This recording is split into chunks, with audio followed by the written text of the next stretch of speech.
So they have these different art buyers that are trying to find products for their section of the store, and then they move them every 6 months to a year.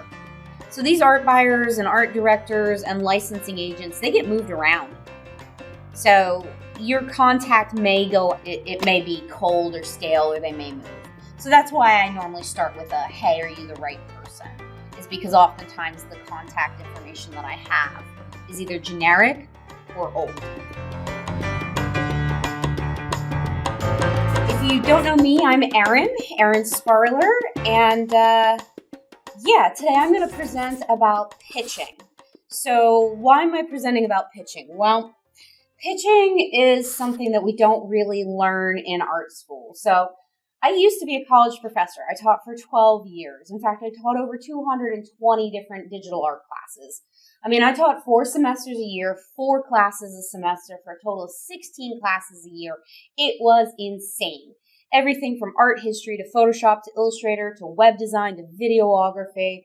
If it was art related, I taught it. So I know from being a teacher, it's not, really that we want to miss out on the important things. We want to give students the most important things.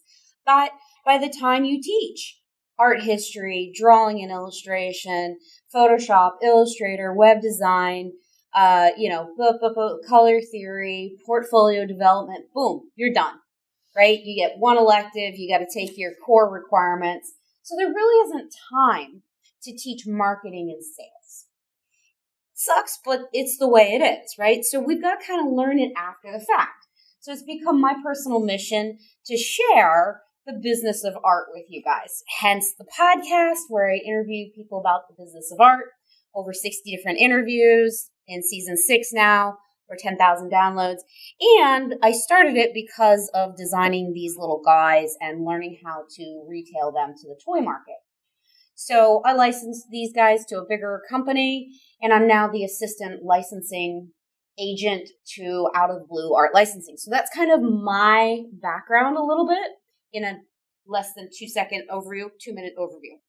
So what they don't teach you in art school is marketing.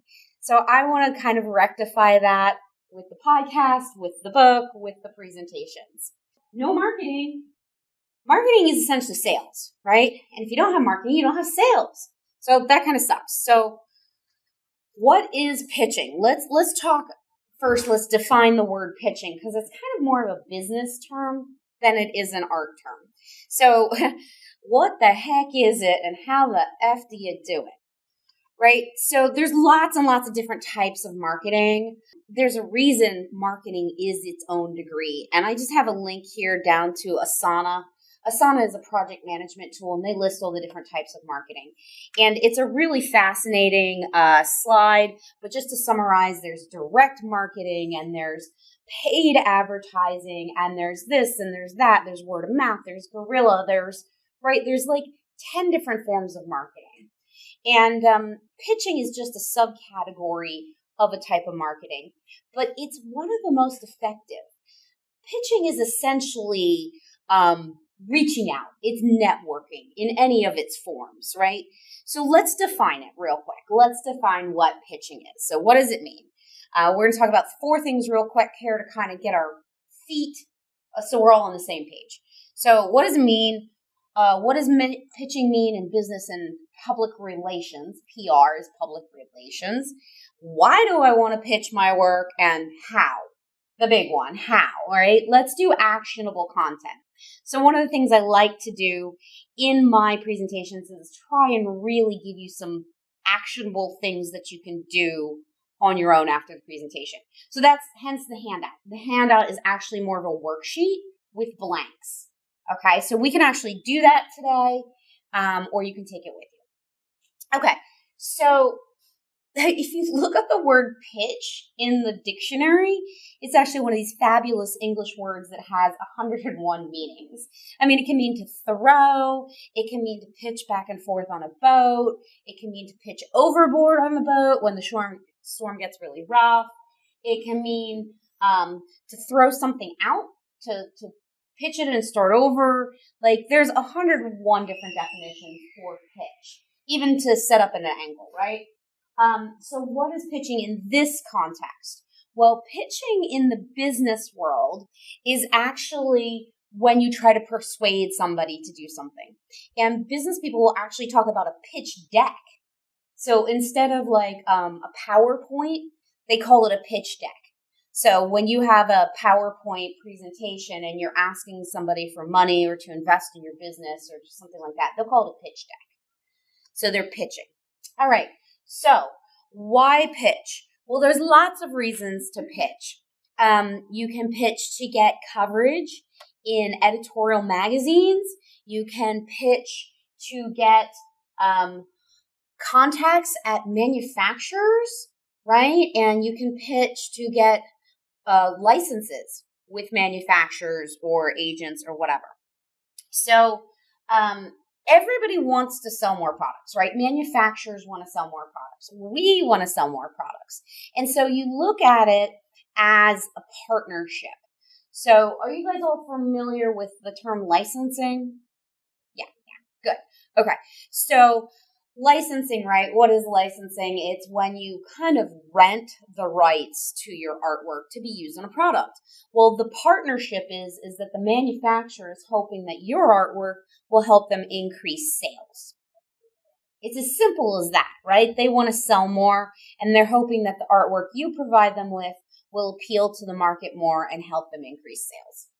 So everybody wants to be first. They want to be first in sales. They want to be first in the news. They want to be first with the latest, greatest product. They want to be first. Manufacturers want to be first. News editors want to be first. Public relations people, they all want to be first.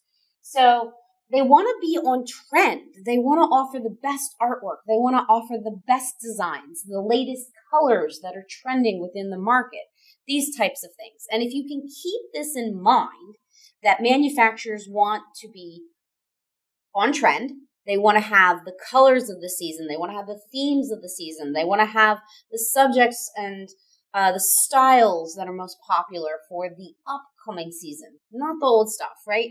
So if you can kind of keep that in mind and present your pitch with this type of information in it, if you can, say these are the benefits for you as a manufacturer or product developer, you have more chance of getting your work accepted for licensing, right?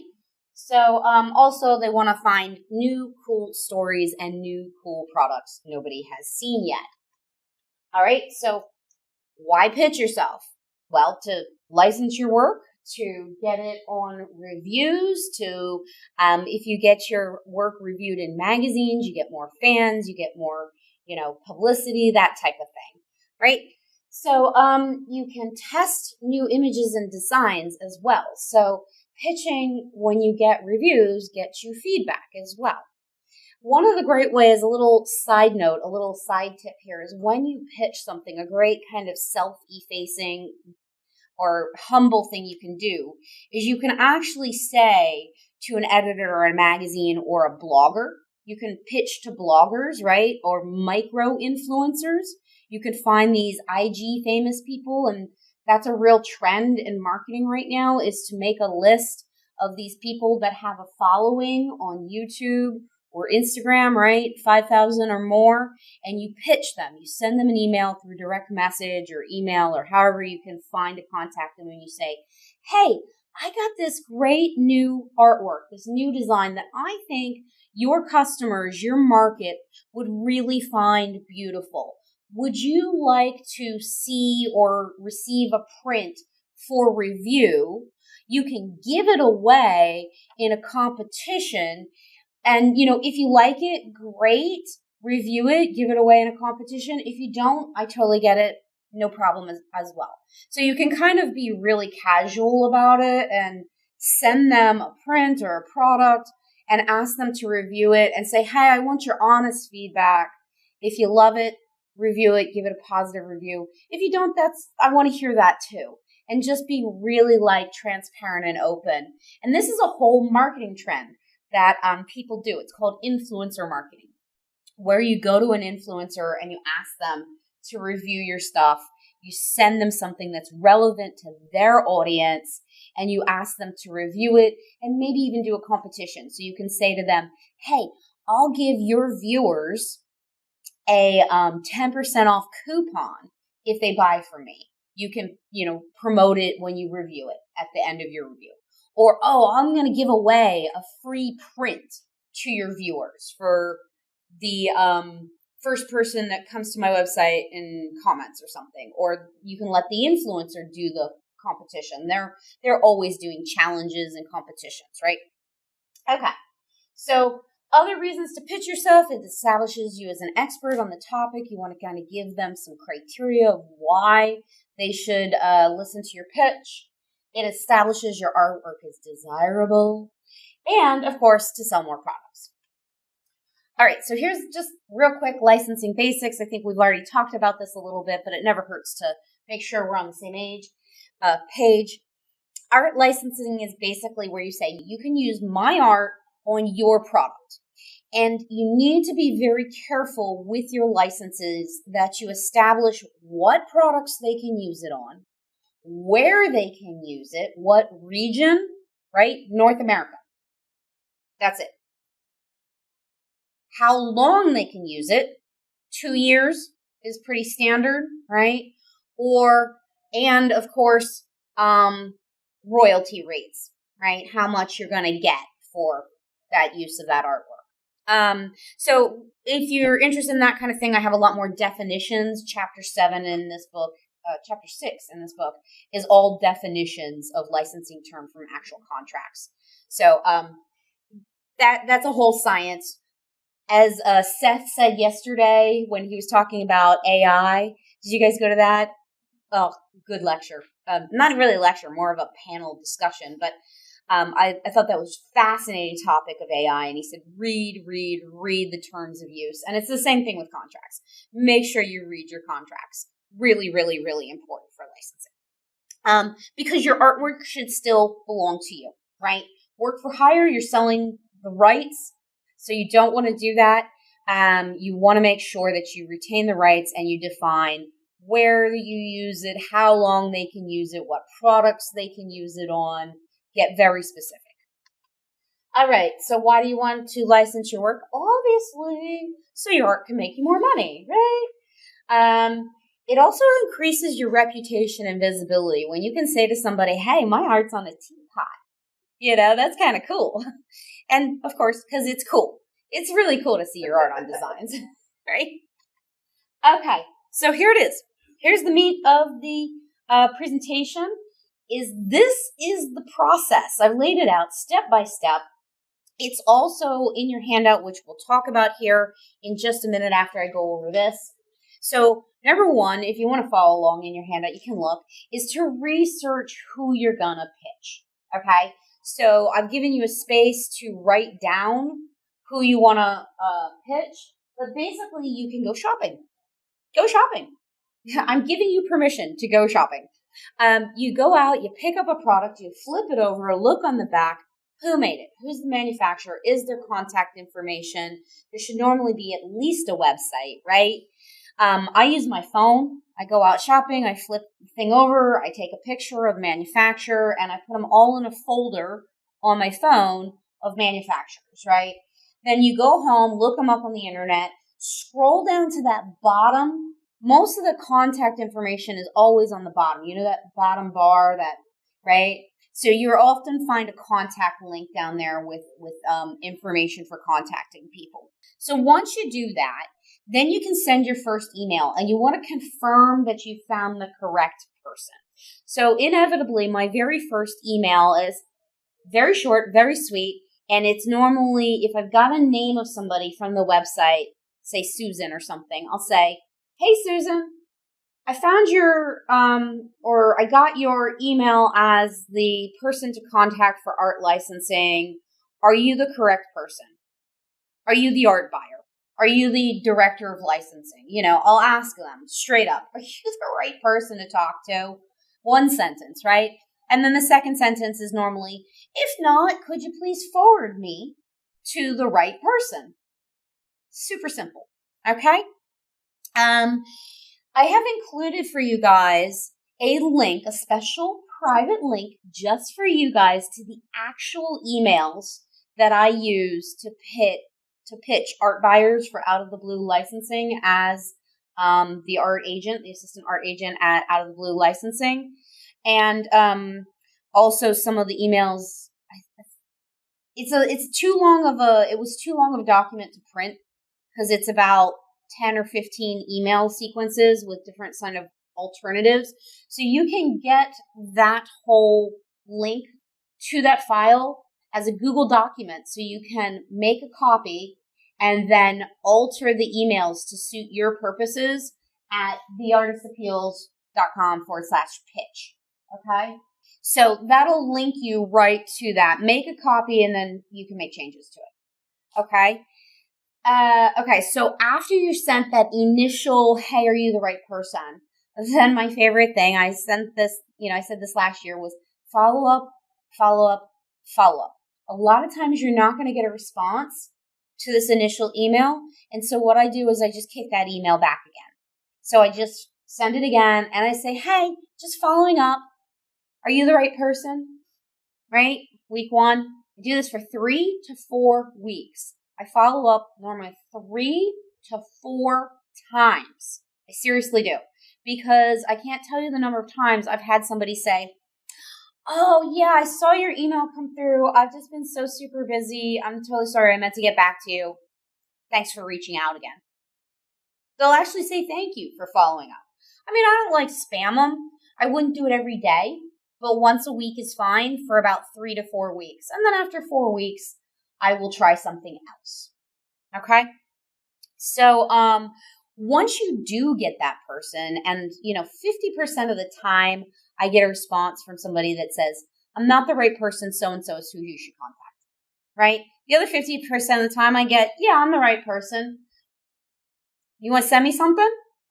So if they, just say, hey, about maybe 5 to 10% of the time, not very often, I will get a very polite, we're not buying anything right now. We do it all in-house, or we're full up, and we have a specific date when we accept artwork. So probably 5 to 10% of the time I'll get, it's not really a rejection. A lot of times it's a rerouting.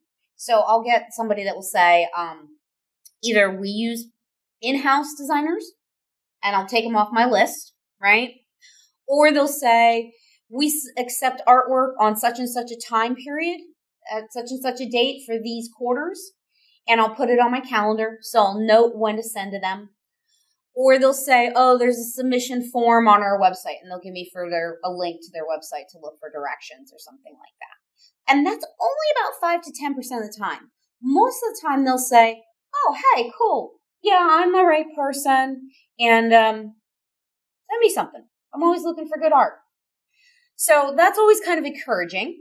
So when you get that, I do like to try and get a little bit more feedback. A lot of times, if I feel like they're going to be responding to me, I'll ask them what they need. I'll say, hey, what are you looking for? What colors are you looking for right now? What themes are you looking for? What styles are you looking for?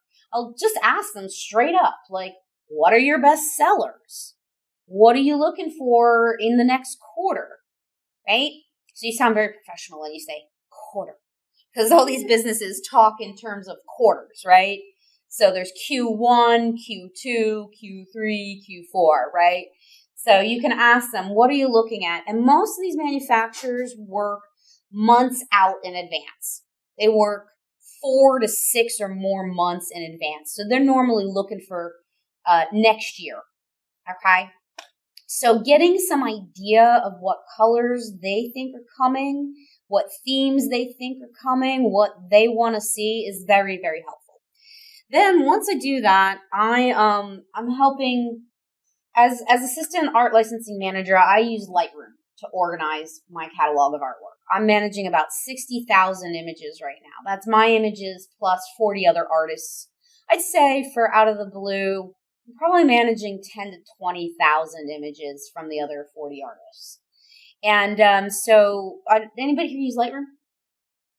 I love Lightroom. It's fantastic, right? It's great software. Love it. If you're not using it, I highly recommend it. It's by Adobe. It was built by photographers for photographers, but it really works great for us artists too, especially if you have a big body of artwork. You take your photographs, you import them into Lightroom. It's a non-destructive editor, so it doesn't mess up your images when you make changes. But you can literally color correct, spot correct, rotate, crop, do all of pretty much, you can do all the basics of editing. Now, you can't do like Photoshop, you would still want to do background removal and stuff like that. But it works in conjunction with Photoshop, so you can open directly from Lightroom into Photoshop. And the great thing about Lightroom is it's fast. So I can look at 60,000 images quickly, and I can organize them into collections. And so what I'll do is I'll take the artwork and I pull it into a collection. I make a collection for this specific buyer. I look at their website. I look at what they told me they wanted. I look at what their best sellers are on their website. A lot of websites you can filter by most popular or best sellers, right? So I'll go and I'll look at what their best sellers are. And then I'll make a collection of anywhere between 30 to sometimes 150 images out of our catalog of artists for them to review. So I put it in a catalog, I put it in a collection in Lightroom, then I export it as a PDF. I just include the file name right below the image, so it's just a thumbnail with a file name right below it. I export the whole thing as a PDF and I send it to them. And then they say, oh yeah, we want to license this, this, and this, and we want it for recently one of the contracts we did was for an artist.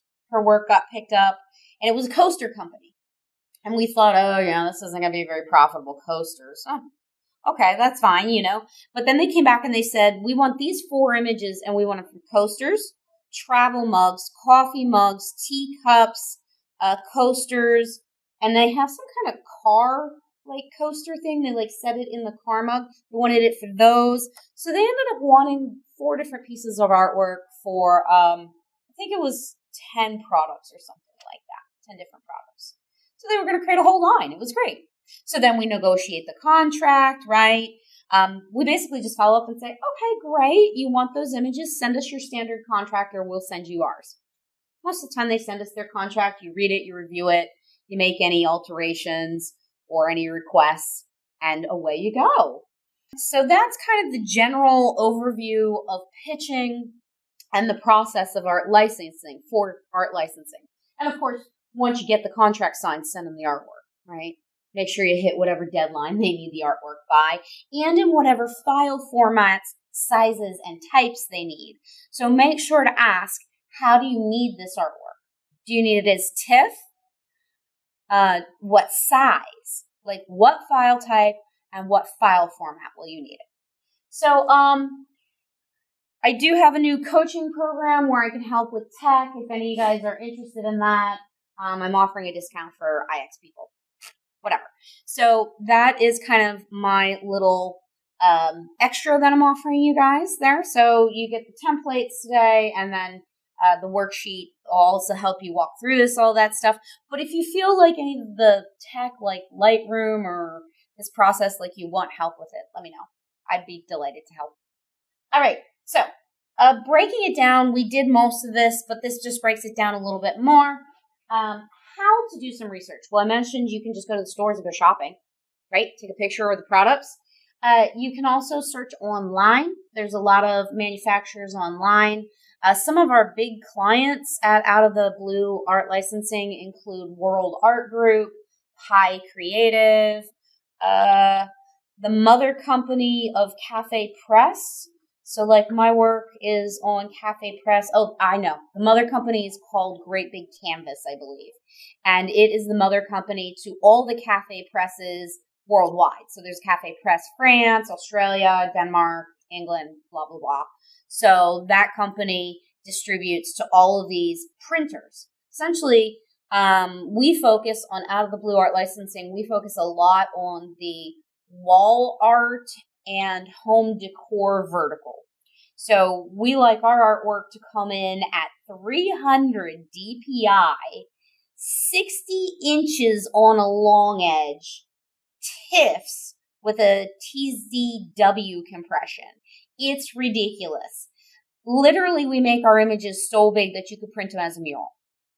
And that's the way these companies want them, so that they can do these big, giant pieces. Now, I use a process in Photoshop. I use Scott Kelby's 110% enlargement rule. Have you guys ever used that one? So Scott Kelby is he's like this Photoshop. He's the editor-in-chief of like Photoshop.com or something. He's got multiple books, probably like half a dozen or a dozen books on Photoshop. I used to use him in the classroom to teach Photoshop. I love his books because he does these 2 or 3 page spreads where he'll show you how to whiten skin and take out all the wrinkles in 2 pages. How to whiten teeth in 2 pages, And he does portrait retouching. He's really, really amazing. He's got a blog. He uses this 110% rule where you enlarge it by 110% and 110% and 110% until you reach the size you want.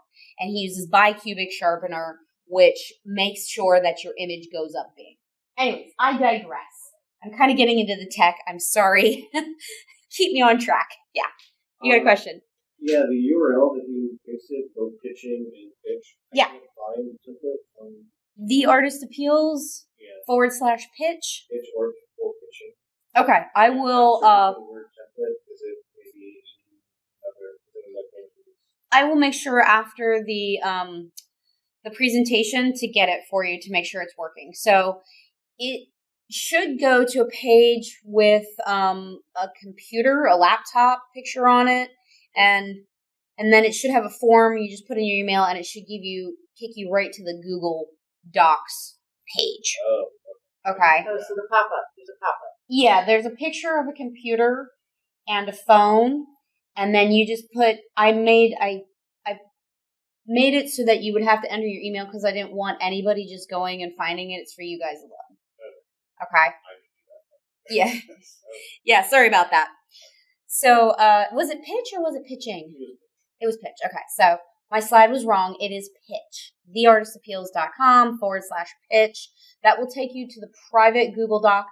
Please, please, please make a copy of that file to your Google Drive because that is my actual working document that I use. So don't mess up my emails, please. Make yourself a copy and then feel free to manipulate them and massage them in whatever way you want. All right. So searching online is a great way to do research and, of course, attending conferences. I don't know if you guys go to any other conferences, but some of the business-to-business conferences that I attend, after the fact, they give you the contact information. They send you a Google spreadsheet of all the people that were at the conference. So when I go to ASTRA, which is the American Society of ASTRA, American Society of Specialty Toy Retailers, something like that. I'm sorry, I always forget what their exact acronym is. They send you a list afterwards of all the stores that came to ASTRA to buy toys, and they're nationwide. Toy Fest West, same thing, right? So the business-to-business conferences are great. One of the big art licensing conferences is CERTAC. Another huge one for the product industry. Most of the designers that I know that are into art licensing, I'm part of several groups. I also go to not a big one. This is a small one. There's a very small, intimate art licensing group called Art Biz Jam, where they connect you with manufacturers. Like it's maybe a group of 20 people, and the woman actually brings in manufacturers that present about what they want, what they're looking for, greeting card designers, garden store product designers, that type of thing. And then the big one is Atlanta Mart. Atlanta Mart is an 11-story mall in Atlanta. There are multiple shows a year. The 2 big ones are spring and winter, but they also have a fashion show. And a lot of the designers I know that are into art licensing go to that one. That's the biggie. And that's by invite only because it's literally the manufacturer showing the products coming next year to the stores. And stores are placing orders for the inventory that they're going to carry next year. So you have to be a designer or be connected to a manufacturer, but there are ways to get invited to it. Okay, so when you go to these conferences, when you shop in the stores, when you shop online, take note of the trends. Take a look at the colors, take a look at the themes, the subjects, and the styles. Write it down. You'll start to see trends. See if you can incorporate them a little into your artwork. You know, I know you guys are more into science fiction and fantasy and all this amazing realism that blows my mind. You guys are amazing. But if you can incorporate little pieces of this, you know, if mice are trending or pink is trending, you know, that is always very helpful. And it doesn't have to be like completely what's, you know, exactly what you're seeing. What you need to do is just have a pop. Just have a little reference, a little nod to what's coming. And that can really help. Okay? So step 2, research the company. We've kind of covered this quite a bit, but this breaks it down more. Do they license artwork? That's a question to ask. Do you license artwork? You can put that in your initial email. Hey, are you the right contact? Do you license artwork? Can I get the contact for your art director or licensing director or art buyer? Those are all terms that they use for art licensing buyers. Do they have a page on their site for how to contact them and submit? A lot of the greeting card companies have information right on their website. Not all do, but the greeting card industry is always looking for fresh new stuff. I mean, they produce massive amounts of greeting cards every year. These greeting card companies are releasing new stuff, especially the biggies. So they need lots of work. Are there any specific deadlines and requests for themes? A great one is Leaning Tree. If you want to get into greeting cards, they have a whole calendar on their website. I've created a spreadsheet that you guys are welcome to check out. It's called the Art spreadsheet. It's a calendar of all the conferences and all the deadlines for greeting cards and a lot of the deadlines for science fiction and fantasy conferences and stuff like that. That's online at the Artist Appeals if you're interested in that kind of thing. You can build it yourself, of course, but I've done all the research and put it there because I wanted it. So I share the resources I want. So anyways, send them an email, ask them if they need anything in particular. Finally, that follow-up part. I mentioned follow-up, right? Following up is so very important. And here's some pro tips on how to do it. I find that when you're managing a lot of contacts, it's really easy to get overwhelmed. From going to these conferences, Toy Fest West, Astra, working with Out of the Blue Art Licensing, I ended up with a spreadsheet of I have probably 10 tabs from the different conferences and stuff. I have hundreds of contacts. It's ridiculous. And I really started to get overwhelmed. So people, will try and color code. You can color code your spreadsheet. That's one way to do it. For a long time, I was using color coding of like yellow, orange, and red, and green, and gray. So my spreadsheet was having like yellow was like somebody I needed to contact. Orange, I was in the process of contacting them. Red was like we were talking. Gray was they said no or I'd strike them out. And then green was like somebody I was in negotiations with, right? So you could do it that way. That's kind of the old-fashioned way to use a spreadsheet, use some color coding. Of course, you could just record these contacts in a notebook. That's another way to do it. I would put one on one page and then take notes about when you've contacted them right on that page. Put their name, their contact information, the last time you contacted them, and any sort of notes. So this is the type of thing you've got to keep track of because the more people you can pitch, the more likely that your work's going to get picked up somewhere, whether it be on an editor, for a blogger, for art licensing. Remember, these are all different options. This is not just specific to art licensing. So you can pitch editors, you can pitch bloggers, you can pitch art buyers, right? You could pitch collectors, right? So, you could keep a tickler in your calendar. So you can basically have on your phone, go in there and put a reminder to yourself, oh, I need to contact Henry again in 1 week. I need to contact them again in 2 weeks. Okay, I need to contact them again in 3 weeks. But then your calendar starts getting pretty full. But that is another way you can do it. That's called a tickler. So you would put little tickler reminders in your phone. As I mentioned, you can use a notebook or a spreadsheet.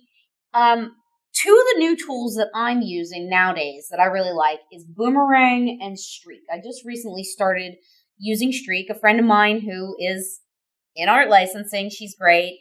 She has a company called 2 by Tandem is her company. She makes tea towels and products for celebration and for states. So her niche is that she loves to travel. She goes around to these states and she makes these bucket lists of things that you're supposed to do in the state and kind of doodles, like little designs and stuff. Anyways, she does pretty well with it.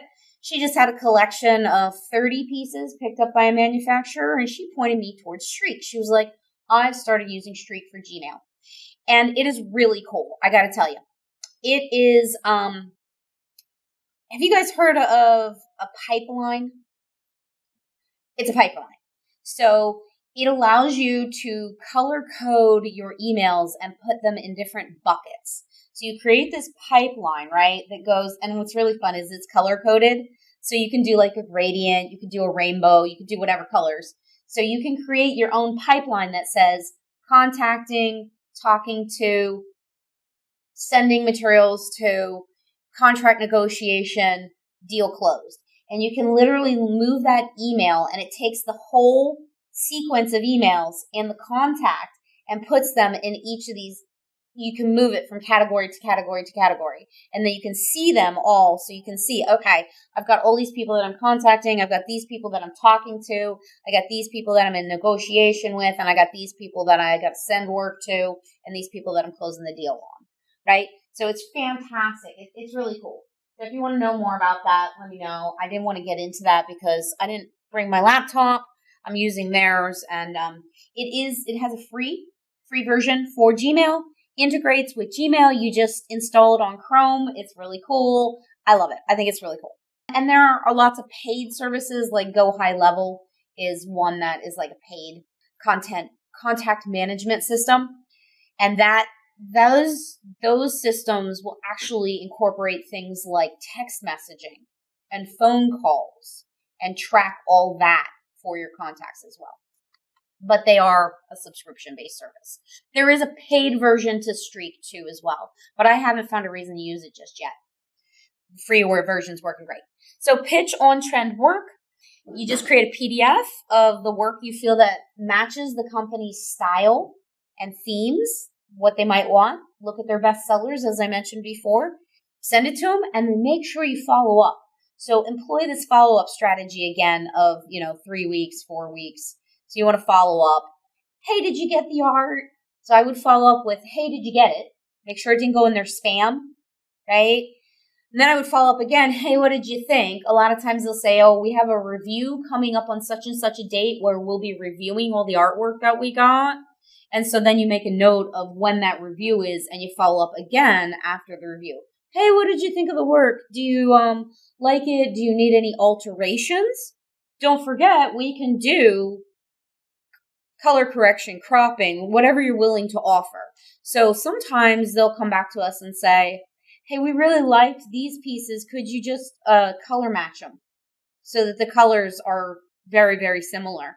And you can do that in Photoshop or whatever. So, don't forget the follow-up. I actually don't think I put that on a slide, but I would really recommend that once you send work, follow up to make sure they got it. Follow up to make sure to find out when they're going to be reviewing it. If you can get a time or a day that they're going to be reviewing it, follow up after the review. And don't forget to mention if you're willing or capable of making any changes to the work for them. Okay? And then step 4, repeat. So here's a recap of that slide. I know sometimes people like to have it all in one place. So you can see I put it in the beginning, all in one spot. Then we went into the details, and here it is again. So basically, do your research, look at bestsellers, find out what they want, get the contact information. Feel free to grab my templates. Contact me if you have any problems getting those templates, and I'll just send it to you. But I did want to password protect it because I didn't want everybody just getting my emails. follow up for 3 to 4 weeks. And then once a month after that is good. Reaching out to them once a month, once a quarter, saying, hey, how you doing? Do you need any more work? Are you looking for artwork? Is there anything I can help you with?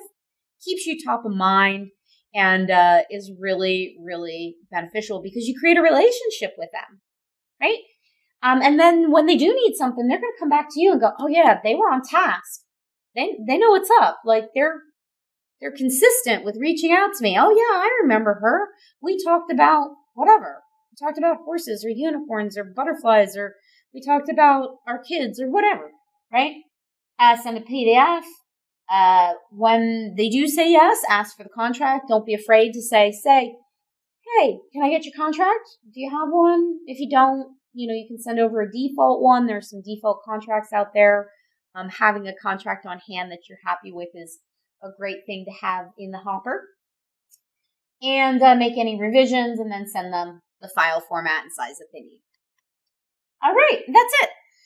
All done. So if you guys have any questions for me, let me know.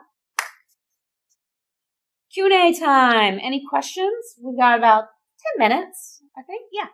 I haven't seen special tips, but Oh, yeah. I'm wondering, maybe I'm being too pedantic with the question as well, but why would you not ask the person on the other end of the email what it is they want on the first email instead of doing a contact? I guess you could. I normally, so in this workflow, I'm not always sure of the contact, right? You've done your research, but you've just got a generic email. So most of the time, in this case, what I'm talking about is you've flipped the product over, you've gone to the website, and you've probably found a generic email that says info at, or you may have found Susie at this company. Yeah, it could be a form. Even with, so for Michael and Out of the Blue, when I was first starting out there, he sent me his email list of contacts that he had. And he was like, these are really old. You're going to need to reach out and make sure that they're right contact because a lot of these art buyers get changed over. So particularly in the really big companies, so in, for example, Michaels or AC Moore and them, they actually move their art buyers around between different departments. So I learned this when I was working with a company on iConnect Crafts. Apparently what happens is they have art buyers for specific sections of the big box stores. So they have an art buyer for the scrapbooking section. They have an art buyer for the art material section. They have an art buyer for the fabric section, for the flower section, right? So they have these different art buyers that are trying to find products for their section of the store. And then they move them every 6 months to a year. So these art buyers and art directors and licensing agents, they get moved around. So your contact may go out of it may be cold or stale, or they may move. So that's why I normally start with a, hey, are you the right person? Is because oftentimes the contact information that I have is either generic or old. Now, if you know you got the right person, then yeah, I'd say start with, you need anything? What are you looking for? You got any products you're developing that you need artwork for? I would just straight up ask them, hey, what are you guys working on this quarter? What products are you developing? What colors are you seeing? What do you need? And they'll tell you, we're trying to fill this hole. So like at Art Biz Jam, for example, they had a great speaker on, Jan. I can't remember her last name, but she was talking about, so she works for a company that designs garden products like flags and pots and those pillars that you see in the garden, and they're all painted crazy like, and they have like signs on them or whatever. They make all sorts of garden stuff, outdoor floor mats, indoor floor mats, that type of thing, and they license a lot of work. And she was saying that they had flags, that they had a new size of flag, like a horizontal welcome flag that was 2-sided. And she was like, oh yeah, we've already filled all of our artwork for our doormats, but we need this long vertical artwork for these double-sided flags. So we're looking to find artwork. We would love submissions of artwork that's vertical, that can be on these big flags, and is coordinated front and back, but different. So they'll tell you, oh, we've already filled this whole category, but this category we need work for. Cool. Any other questions? Yeah. Do you have any advice or any particular licensing niches that would work well for fine art? Because I see a lot of licensing projects where you're looking for certain patterns or very more simple designs. When you see the art in the shows, the show here, like what kinds of candidates are good fits for that? That's a great question, because I always thought before I got into this that licensing fine art was not really doable, right? But it is, because I'll tell you what, I'm a fine artist in that I create a lot of abstract stuff. So when I first started working with Michael, or before I started working with Michael, I did this 3-year challenge where I'd had kids, I was having trouble getting work created, the style of work that I was doing, like this, that's really, really layered and intense and, lots of layers and doodles and whatever, I couldn't do. So I started doing ENSO, a circle in one graph, and I just challenged myself to make one every day. And so they got more complicated, and I started using watercolor and glittery paints and pens and different substrates and different mediums, and I ended up with a body of work of about 900 of these circles, because it turned into 3 years. It was very meditative, very relaxing. If you guys haven't tried ENSO painting, it's fabulously fun and so simple, and it gets you in a flow state so quick. You just take a paintbrush, try and paint a circle all in one stroke, breathe in as you go up to 12 o'clock, breathe out as you go down to 6. So I didn't think anybody would want these things, right? They're a circle with drips and splatters and glitter and anyways. We ended up licensing them to World Art Group, High Creative, Great Big Canvas. Who else is my work licensed to? I've got a folder at home that when I get a new license, I print it out and I put it in the folder, because you want to make sure that whatever you're licensing, you don't license to the same type of manufacturer making the same products. And so, yeah, these are candidates. Some of these big online publishers and printers have become candidates for fine art prints. So they, for example, High Creative, I think it is, sells to the hospitality market. So they sell to like hotels and hospitals, and they want big, calming, abstract, fine art type of stuff. There's a lot of online publishers that publish work on canvas and metal and whatever, right? Kind of like the print-on-demand companies that we see, but they also do this for businesses, or they do it to direct to retail, and then you don't have to manage the website. You don't have to go in and upload your work and order it yourself, and they just take care of it. So there is markets for that. So I would look at World Art Group, High Creative. If you email me, I can get you more of the list of ones that we look at for fine artists. There's one, Oopsie Daisy. I have a contact with her. She was on the show. Gosh, what episode was that? So on the podcast, there was a woman. She started a company. They now have 4 companies. So it's one big company, and then they have 4 websites underneath. So one of the websites is for toddlers decor. I think it's called Oopsie Daisy, is that brand, right? That website is called Oopsie Daisy. Then they've got one called, I think it's Green Box. So this is all the same company that's owned 4 websites. So they've divided it into target markets. So one website specifically is like newborns to toddlers. The next website is like for kids probably ages 5 to like 14. And then they have one for adults. And then they have a 4th one. And I forget what the target market is for that. But it's all home decor. So it's all like the adult stuff is more abstract and more fine arty. The tween website is still fine art, but it has brighter colors or sometimes has more animals in it, more whimsical. So yeah, there's lots of websites that and companies that do produce artwork and license fine art. In fact, I don't have it on me. I have a mug, this giant water mug in my car. It has all those. Have you seen the new trend, you guys, with the alcohol inks?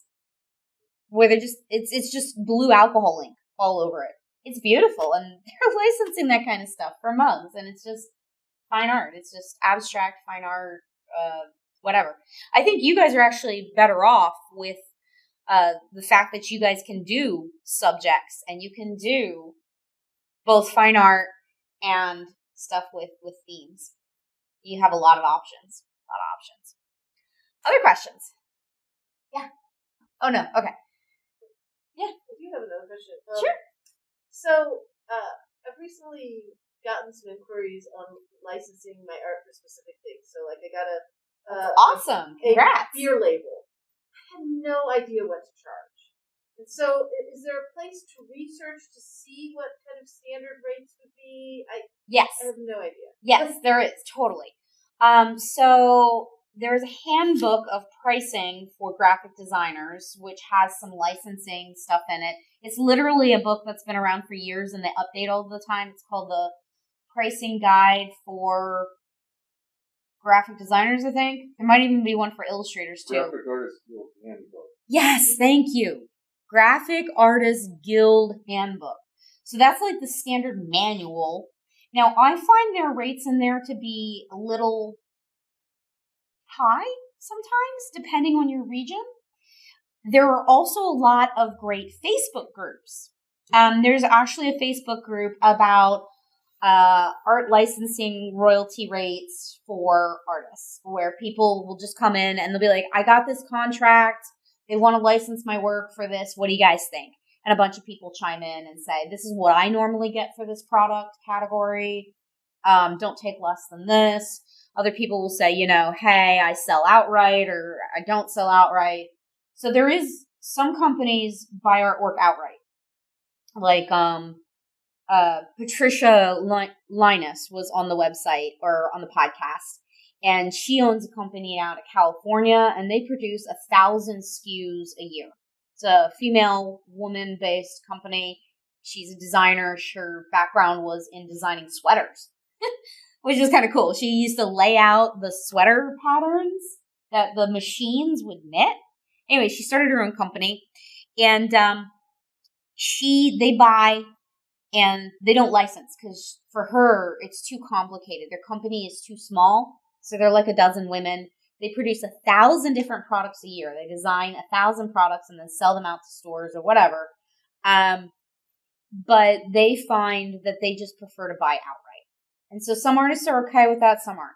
So I would join some of the Facebook groups for the latest feedback, and I would pick up that handbook, and I'd start there, and then I'd ask, is how I go. Yeah, I actually have that handbook, and I found it not very helpful because it seemed higher than when I could get a rate from someone. Right. They would say it was just way out of commission, out of the ballpark. Right.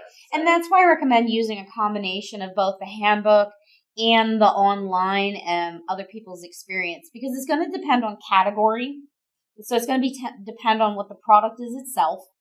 It's going to depend on the volume they expect to move of that product. So if they expect to move a lot of product, they're going to pay you a smaller royalty rate, right? Because you get more for more product. And if they expect that it's a product that has a higher price point and they're not going to move as much of it, they'll pay you a higher royalty rate. So a higher royalty rate versus a smaller royalty rate isn't necessarily good or bad. What is more important is how much do they expect to sell of it. Right? Does that make sense? Yes. Yeah. So I would definitely just join some of the groups and ask for feedback.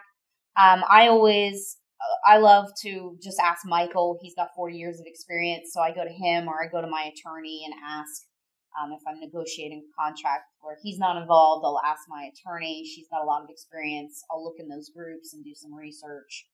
So that's how I kind of do that. But I'm sorry to say I have assistants. I have resources that I can go and ask. So but the Facebook groups are great resources. Are there any specific ones that you think of that yeah, email me and I will pull up on my Facebook feed because I'm in several of them and I'll tell you which ones I'm in. Excellent. Yeah, of course. No problem. All right.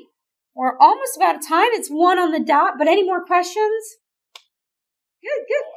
Oh, okay. Since we're here at Il Lux Con, I think that the majority of people who are attendees here, I think that their main use for a pitch, right, is to hopefully talk to an art director or someone with someone with authority that can basically move their career forward. Can you comment a little on what is different about that exchange versus other exchanges, or are there fundamentals that people miss in doing that, preparing for it, and what does follow-up look like? All that. Okay. I think you've got a couple of questions layered in there. Let me see if I can address them. So I don't think personally that there's much difference in this basic sequence that I gave you for pitching an art buyer of a cover for a book or a magazine. In this industry, as I really don't think there's that much difference. So I've tried to give you a very evergreen overview.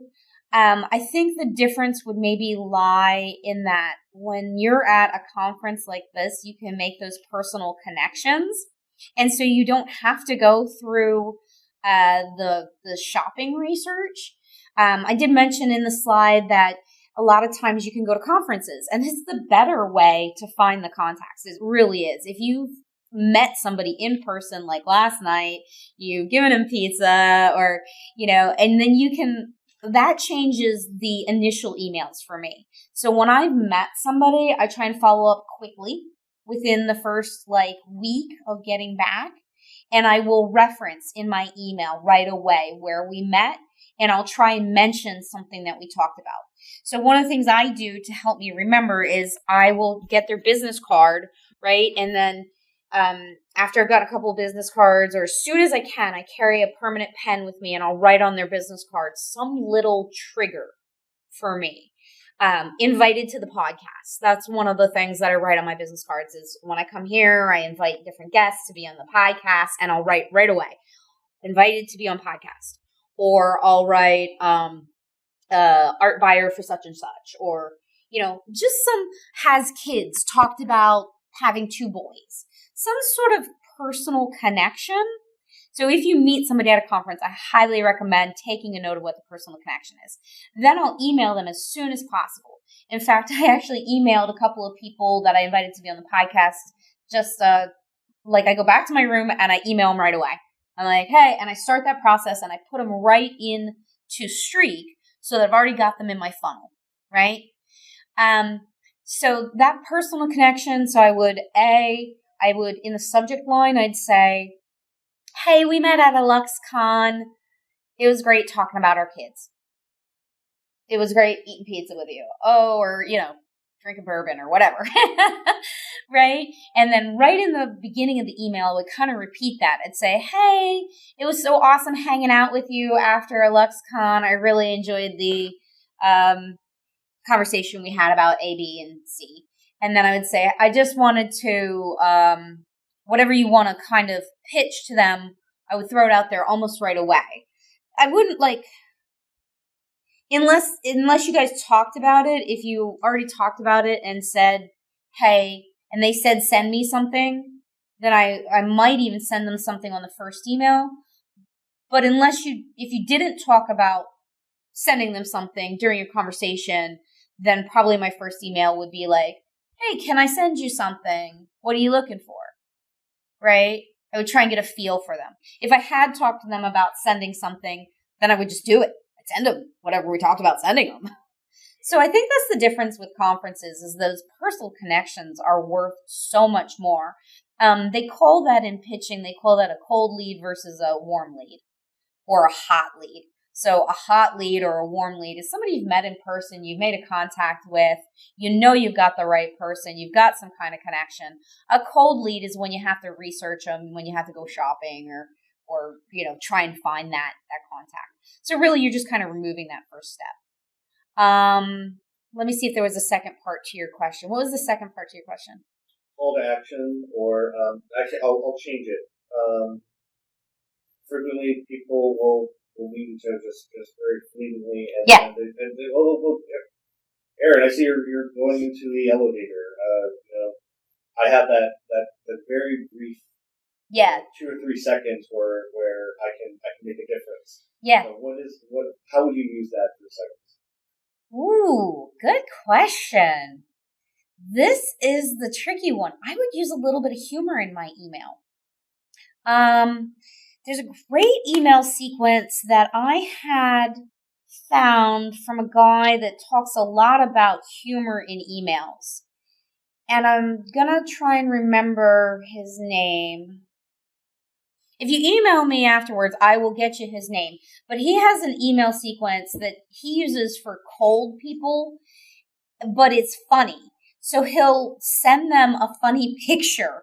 For example, he's like a marketing director, but he will pitch these companies that he wants to create marketing materials for them by basically writing them and saying, here's a cat in a top hat.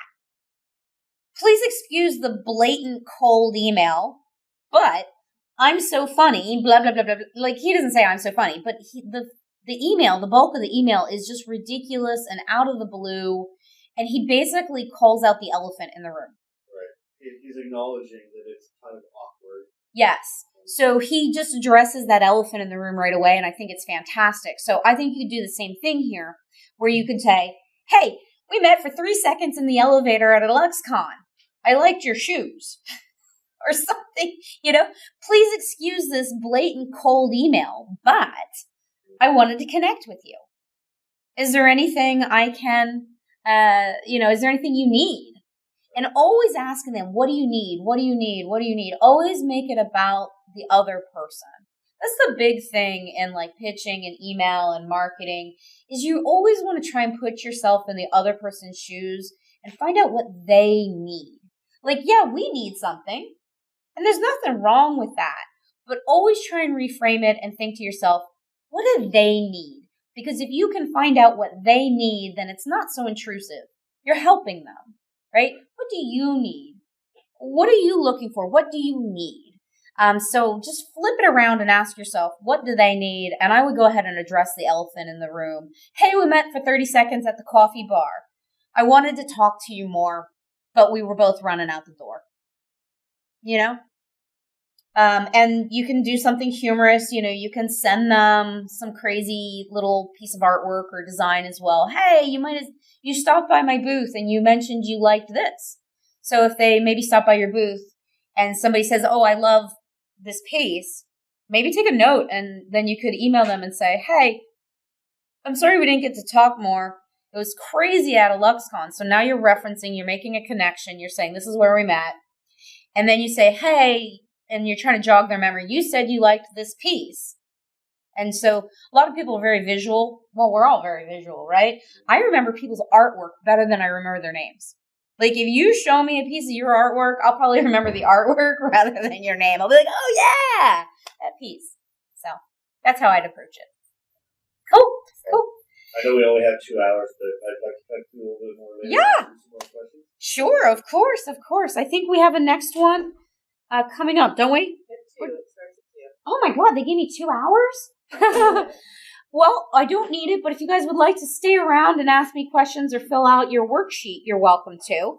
The worksheet is basically this, right?